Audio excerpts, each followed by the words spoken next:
Hey, I'm Rachel Ngom from she'smakinganimpact.com, and today I'm answering your question. This comes from Lisa Nuring, and she asks or says, I noticed that your board has one color theme. I know reddish comes up better on Pinterest, but my biz colors are blue with orange.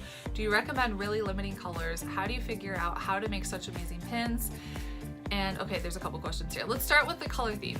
So you don't have to necessarily limit your colors to just 2 colors, but I definitely suggest that you stick with your brand color theme. So I have about 5 colors that I use with all of my pins and everything.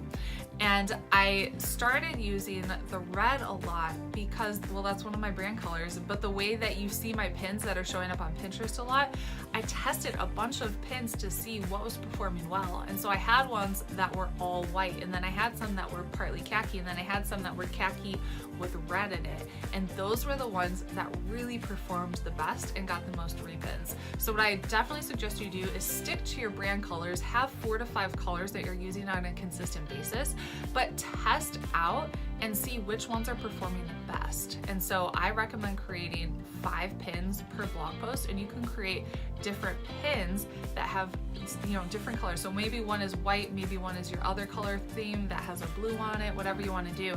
But test it out and see what performs the best, what's getting the most repins, and then start creating pins based off of that specific design. So I hope you found that helpful.